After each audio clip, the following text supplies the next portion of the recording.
এই আন্দোলনের মধ্যে দিয়ে তারুণ্যের যে শক্তি, সেই শক্তিটা দেখলাম, যেই শক্তিটাকে অবদমিত করে রাখা হয়। আমাদের এখানে যেটা ঘটেছে সেইটাকে বলা হচ্ছে দ্বিতীয় স্বাধীনতা, সেটাও ঠিক নয়। আমাদের দেশে যে উন্নয়ন ঘটেছে সেই উন্নয়ন কর্মের সংস্থান বৃদ্ধি করেনি, বেকারত্ব ভয়াবহ। বামপন্থীরা কি একটা জোট তৈরি করতে পারে এবং সেই জোটের দিয়ে যদি এই নির্বাচনে অংশ নেয় তাহলে তারা কি একটা আশা সৃষ্টি করতে পারে? যেটা বলা হচ্ছে যে একটা বিপ্লব ঘটে গেছে, সেটা কিন্তু সত্য নয়। এবং বিপ্লব ঘটলেও বিপ্লব ছিনতাই হয়ে যায়, সেটা আমরা জানি। আমরা আরও বসন্ত দেখলাম, সেটা তো বৈপ্লবিক মোড়ে হয়েছিল। পরিণতি দেখলাম মিশরে কি ঘটেছে। আমরা ইরানের ঘটনা জানি। ইরানে তো সত্যি সত্যি বিপ্লব ঘটেছিল এবং সেই বিপ্লবে জাতীয়তাবাদীরা ছিলেন, সেই বিপ্লবে তুদে পার্টি ছিল, তুদে পার্টি কমিউনিস্ট পার্টি, কিন্তু সেটা ছিনতাই হয়ে গেল, মৌলবাদীরা নিয়ে নিলেন। কিন্তু আমাদের এখানে যেটা ঘটেছে সেইটাকে বলা হচ্ছে দ্বিতীয় স্বাধীনতা, সেটাও ঠিক নয়। এটা আসলে একটা সরকারের পতন। স্বাধীনতা তো আমরা আগেও পেয়েছি, 47-এ পেলাম একটা টুকরো হয়ে, তারপরে 71-এ পেলাম আরেকটু টুকরো হয়ে, আরও একটু ছোটো হয়ে, কিন্তু সেই স্বাধীনতা তো আমাদেরকে মুক্তি দিল না।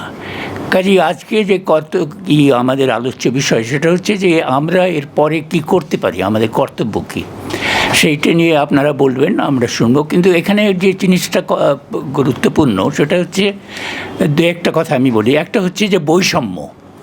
তো এই বৈষম্য কথাটা এসছে যে এটাকে কোটার বৈষম্য, এইটা কিন্তু যারা অংশ নিয়েছে সেটা ছাত্ররা নিয়েছে, তাদের চাকরির কথা ভেবেছে। এবং বাস্তবতা হলো এইটা যে আমাদের দেশে যে উন্নয়ন ঘটেছে সেই উন্নয়ন কর্মের সংস্থান বৃদ্ধি করেনি, বেকারত্ব ভয়াবহ। এবং এই বেকারত্বের প্রশ্নটাই, চাকরির প্রশ্নটাই নিয়ে এই অভ্যুত্থানটা ঘটল। কিন্তু মানুষের যেটা বিক্ষোভ সেটা এর মধ্যে দিয়ে প্রকাশ পেয়েছে, মানুষ যে আকাঙ্ক্ষা সেটা প্রকাশ পেয়েছে।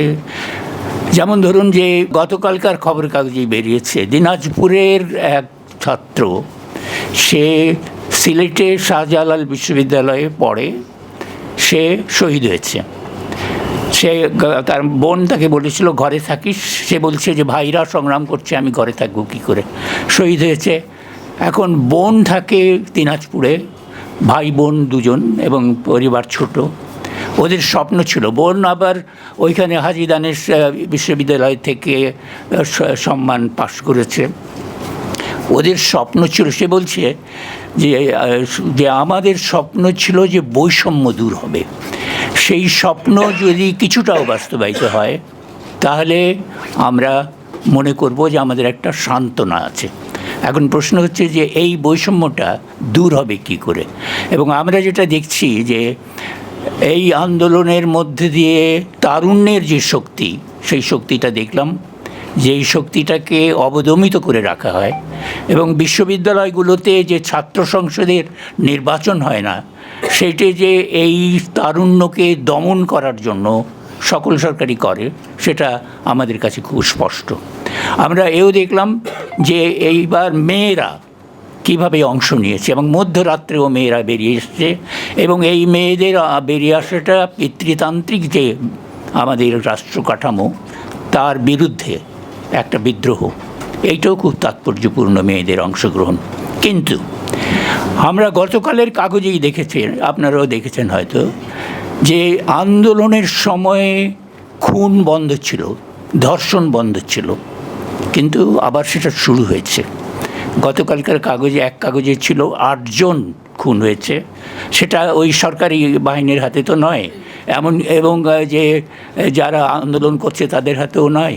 সেটা হচ্ছে যে 3 জন খুন হয়েছে যাত্রাবাড়িতে, তারা ধর্ষণের অপরাধে।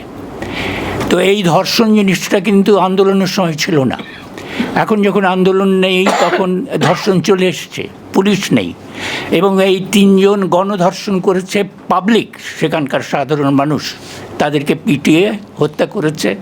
এইটা হচ্ছে ঘটনা, এবং এইটা চলে এসছে। এবং এই তিনজন যারা গণপিটুনিতে নিহত হলো, তারা তিনজন কৈশোর পার হয়ে যৌবনে পা দিচ্ছে। একজন আবার মাদ্রাসার ছাত্র। তো এইটা আজ চলে এসছে, আবার এই ধর্ষণ চলে এসছে। এবং ধর্ষণ এই মুহূর্তে এই যে কলকাতায় চিকিৎসক ধর্ষিত হচ্ছেন, এইটাই পুঁজিবাদী ব্যবস্থারই অংশ।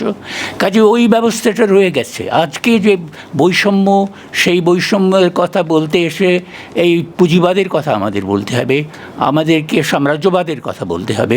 এদেরকে ভুললে আমাদের এই বৈষম্য, তো আসল যে বৈষম্যের যে সূত্র, সেটা তো ওইখানে পুঁজিবাদের মধ্যে। সেইটাকে যদি আমরা না মুখোমুখি হই, তাহলে তো আমাদের পরিবর্তনটা এলো না। আর দুজন যে নিহত হয়েছে, তারা দুই ভাই, তারা অবস্থাপন্ন। তারা একজন বিএনপির ওয়ার্ড কমিটির সভাপতি ওয়ারিতে, আরেকজন তার ভাই। তারা একটা ফ্ল্যাট কিনেছিল, ফ্ল্যাট কেনার জন্য টাকা দিয়েছিল 1.5 বছর আগে, 1.5 কোটি টাকা। ফ্ল্যাট তৈরি হয়েছে, কিন্তু ফ্ল্যাট পাচ্ছে না। তো যার কাছ থেকে ফ্ল্যাট কিনেছে, তার কাছে বলছে, কথা বলছে, তর্কাতর্কি হচ্ছে। এর মধ্যে এক ভাইকে খুন করে ফেলেছে। তারপরে আরেক ভাই ছুটে এসেছে, সেই ভাইকেও খুন করেছে। 2 ভাই খুন হলো। এইটা খুন হলো সম্পত্তি নিয়ে। কাজেই ওই জিনিসটাও আমাদের দেখতে হবে যে আমরা যে সমাজ চাই, সেই সমাজে মালিকানা, সম্পদের যে মালিকানা, সেটা হবে সামাজিক। আমরা ব্যক্তিগত মালিকানার শেষ পর্যায়ে পৌঁছে গেছি। এই যে ফ্যাসিবাদী সমস্ত বিশ্বে যে তৎপরতা, ফ্যাসিবাদের যে নগ্ন প্রকাশ আমাদের দেশেও, সেইটে ওই ব্যক্তি মালিকানার প্রকাশ ঘটে। তো কাজেই আমাদেরকে এখন ওই জায়গায় যেতে হবে, সামাজিক মালিকানার জন্য যেতে হবে। এখন আমি যে কথাটা বলতে চাই, যে কর্তব্য সম্বন্ধে আমাদের যে ধারণা, সেটার মধ্যে এটা তো একটা অন্তর্বর্তীকালীন সরকার, তাদের দায়িত্ব নির্বাচন করে ক্ষমতা নির্বাচিত প্রতিনিধিদের হাতে হস্তান্তর করা। কাজেই আমাদের দেখতে হবে যে এই নির্বাচনের মাধ্যমে, এই নির্বাচনের মধ্যে আমরা কি করতে পারি। বামপন্থীরা কি একটা জোট তৈরি করতে পারে, এবং সেই জোটের দিয়ে যদি এই নির্বাচনে অংশ নেয়, তাহলে তারা কি একটা আশা সৃষ্টি করতে পারে। এক্ষেত্রে যে কথাটা আসবে আরেকটা, যে আনুপাতিক প্রতিনিধিত্ব, সেই কথাটাও ভাববার বিষয় আছে। যে এই ভোট কত পেল সামষ্টিকভাবে, তার উপরেই আসন নির্ধারণ করবে। এইটা করলে অন্তত বামপন্থীরা কয়েকটা আসন ওখানে পেতে পারে, সেইটাও একটা দেখার বিষয়। এবং যেটা করতে হবে, যে নির্বাচন হবে, সেই নির্বাচন শুধু যে একটা পার্লামেন্ট, একটা জাতীয় পরিষদ নির্বাচন করবে তা না, তার দায়িত্ব থাকবে যে সংবিধানকে, যেই সংবিধানে অগণতান্ত্রিক, সেই সংবিধানকেও সংশোধন করা। কাজেই এই কথাটা আমি মনে করি, যে এই কর্তব্যের কথাটা আমাদের ভাবতে হবে, যে সামনে আমরা কি করব, নির্বাচনে আমরা কি করব। আমাদের আশু লক্ষ্য তো, আশু কর্তব্য তো এইটাই। পরবর্তী কর্তব্য, বড় কর্তব্য তো আছেই, সেটা সমাজ পরিবর্তনের।